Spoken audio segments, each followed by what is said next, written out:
વિજ્ઞાન ભગવાનને સાબિત કરે તો હું માનું. આ જરા બુદ્ધિનો ડોળ એને હોય, પછી ભલે બીએસસી 4 ટ્રાયલ સાથે પાસ થયો હોય, 4 ટ્રાયલ સાથે બીએસસી થયો ને તો એને એમ થાય કે હું સાયન્સનો વિદ્યાર્થી છું. પણ એ બુદ્ધિ વગરના ને મૂર્ખને એમ ખબર ના પડે કે તું સાયન્સના વિદ્યાર્થી તરીકે જેની જેની થિયરી ભણીને પાસ થયો, આલ્બર્ટ આઇન્સ્ટીન વૈજ્ઞાનિક, બીજા વૈજ્ઞાનિક સર આઇઝેક ન્યૂટન, ત્રીજા મોટા વૈજ્ઞાનિક આર્કિમિડીઝ, ચોથા મોટા વૈજ્ઞાનિક પાસ્કલ. આ બધા જ મોટા મોટા વૈજ્ઞાનિકોએ જેને સમાજને અને મનુષ્યને ખૂબ આપ્યું છે, એ બધાએ પોતાના જીવન ચરિત્રમાં ભગવાનનું અસ્તિત્વ, ભગવાન પ્રત્યેની શ્રદ્ધા અને ભગવાન સામે નમ્રતાથી પ્રાર્થના કરવી જોઈએ એની વાતો લખી છે. પણ હવે બીએસસી માં 4 ટ્રાયલ સાથે પાસ થઈને આ બધી ક્યાં ખબર હોય, અને પાછો કે વિજ્ઞાનનો વિદ્યાર્થી છું. એટલે આપણે પેલી વાર્તા ચાલુ રાખીએ.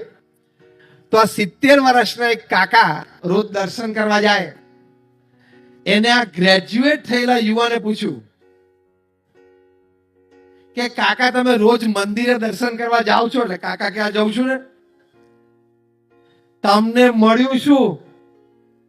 તમે એમ કહો છો ને આપણા સનાતન હિન્દુ ધર્મના શાસ્ત્રોમાં એવું લખ્યું છે કે ભગવાનની મૂર્તિ જે પ્રતિષ્ઠિત હોય મંદિરમાં, શાસ્ત્રો વૈદિક પદ્ધતિથી એની પ્રતિષ્ઠા થઈ હોય, કોઈ મહાન સંત એમાં પ્રતિષ્ઠામાં ત્યાં પ્રતિષ્ઠા કરી એટલે પ્રાણ પૂર્યા, તો મૂર્તિમાં ભગવાન જેવું લખ્યું છે. તમે કેટલા વર્ષથી દર્શને જાઓ છો? તો કાકા કે હું નાનો 10 વર્ષનો હતો ને ત્યારથી મારા બાપુજી મને આંગળીએ પકડીને મંદિરે લઈ જતા. એટલે બેટા મને 60 વર્ષ થયા, 60 વર્ષથી હું મંદિરે દર્શન કરવા જાઉં છું. એટલે પેલા યુવાનને તક મળી ગઈ. એને સીધી છાતી ઉપર ગોળી છોડી કાકાને કે કાકા 60 વર્ષથી તમે મંદિરે દર્શન કરવા જાઓ છો, તો મૂર્તિમાં કોઈ દિવસ ભગવાન જોયા? તમને મૂર્તિમાંથી પ્રગટ થઈને ભગવાને દર્શન આપ્યા? કાકા કે પ્રામાણિકતાથી, કાકા કે ના કોઈ દિવસ નથી થયા. તો શું ધક્કા ખાવ છો? પેલા યુવાન શું બોલ્યા કે શું ધક્કા ખાવ છો? 60 વર્ષથી તમે કેટલો બધો ટાઈમ બગાડ્યો. રોજની 15 મિનિટ ગણો તો 60 વર્ષનો સમય કેટલો થયો? એના કરતા દુકાને વધારે બેઠો તો ધંધો થાત. કાકા કે બેટા તારી વાત તો સાચી છે તારી રીતે, પણ હવે હું તને મારી રીતે એનો ઉત્તર આપું. એમ કરીને કાકાએ યુવાનને કહ્યું, હવે સાંભળજો મજા આવે એવી વાત છે.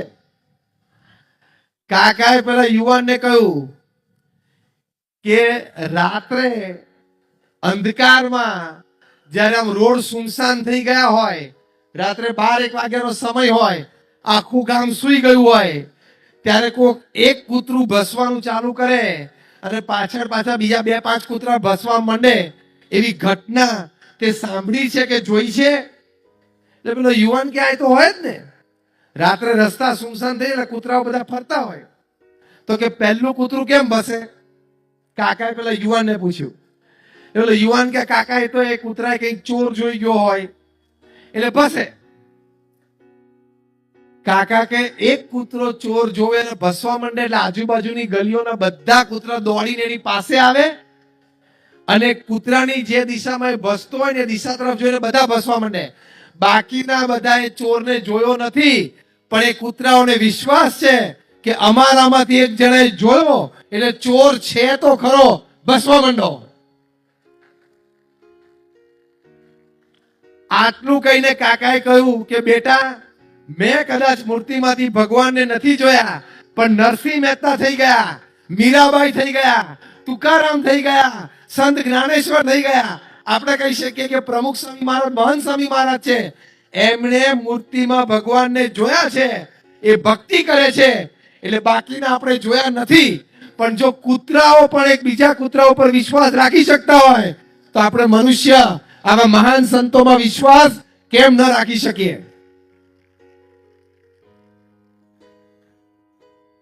પેલા યુવાને કાનપટ્ટી પકડી કે કાકા તમારી વાત તો સાચી, હ એક કૂતરાય ચોર જોયો ને ભસે ને બાકીના કૂતરાય ચોર નથી જોયો તો ભસવા માંડે, વિશ્વાસ રાખે કે આપણામાંથી એક જણે જોયો છે ને છે. એમ આપણે મનુષ્ય પણ વિશ્વાસ રાખવો કે આવા મહાન સંતો કહે છે, એમણે જોયા છે, એમને સાક્ષાત્કાર છે, એટલે વાત તો સાચી છે.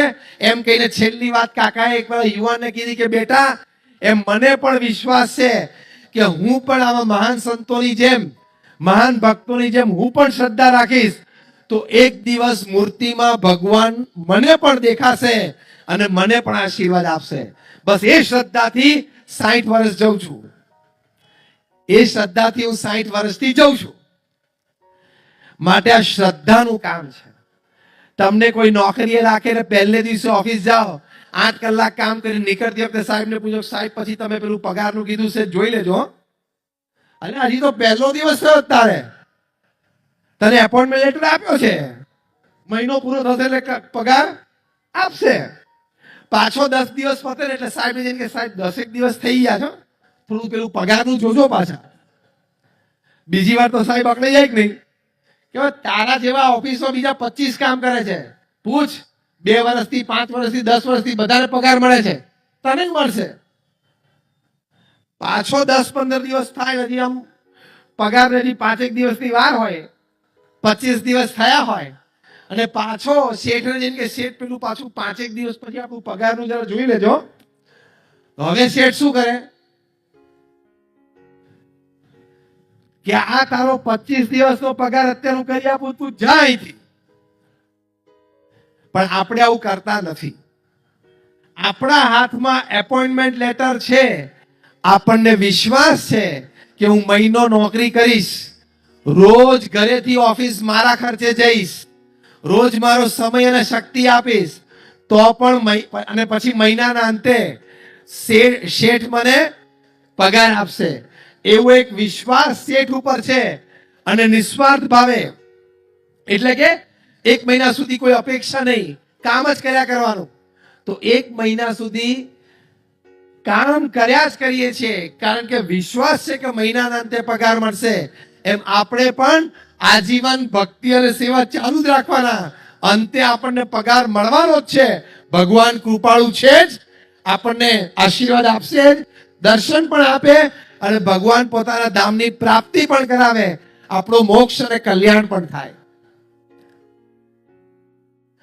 આવી વાતોથી નાસ્તિક વિચારો ટળી જાય. આવી વાતોથી તમારા હૃદયમાં આસ્તિકતા પ્રગટે.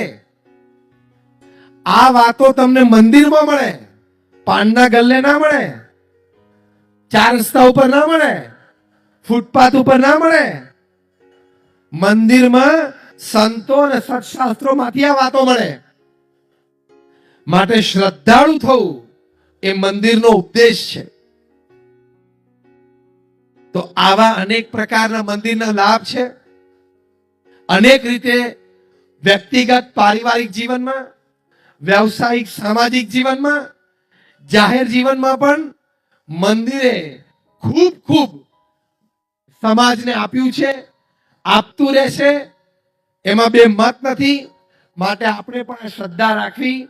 આપણા મિત્ર મંડળમાંથી, આપણા પરિવારજનમાંથી કોઈને ઓછી શ્રદ્ધા હોય તો આપણે એમને આ વાત કરવી અને એને શ્રદ્ધા દ્રઢ કરાવી.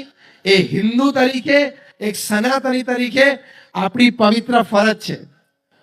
તો BAPS શ્રી સ્વામિનારાયણ મંદિર કડીના રજત જયંતિ મહોત્સવ ઉપક્રમે કાર્યક્રમમાં આપ સર્વે પધાર્યા.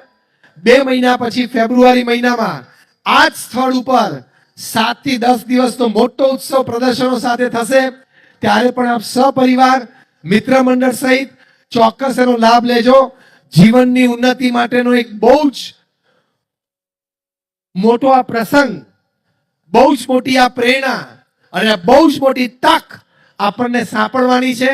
આપ સર્વે અહીંયા શ્રદ્ધાથી આવ્યા. આજે સમજી શકીએ છીએ કે ઠંડી ઘણી છે, પવનના સુસવાટા પણ છે, છતાં આપ શ્રદ્ધાથી છેલ્લા લગભગ 1.25 કલાકથી પણ વધારે આ પ્રવચન અને 1.5-2 કલાકથી આ કાર્યક્રમમાં હાજરી આપી, શ્રદ્ધાથી બેઠા. એ આપના હૃદયમાં પણ સંસ્કાર અને શ્રદ્ધા છે એની પ્રતીતિ છે. આવી નવી શ્રદ્ધા આપ સર્વેના હૃદયમાં કાયમ રહે એવી અમારા ગુરુહરિ પરમ પૂજ્ય મહંત સ્વામી મહારાજના ચરણોમાં અમે પ્રાર્થના કરીએ છીએ. ભગવાન સ્વામિનારાયણ, ભગવાન શ્રી કૃષ્ણ, ભગવાન શ્રી રામ અને તમામ દેવતા દેવીઓના ચરણોમાં પ્રાર્થના છે કે એમના આશીર્વાદ આપણા સૌ ઉપર રહે, આપણા પરિવાર ઉપર રહે અને આપણે એક સુખી સંસ્કારી પરિવાર બનીને જીવનમાં સંતોષ પ્રાપ્ત કરી શકીએ એ પ્રાર્થના. આપ સર્વેનો ખૂબ ખૂબ આભાર. સૌને જય સ્વામિનારાયણ.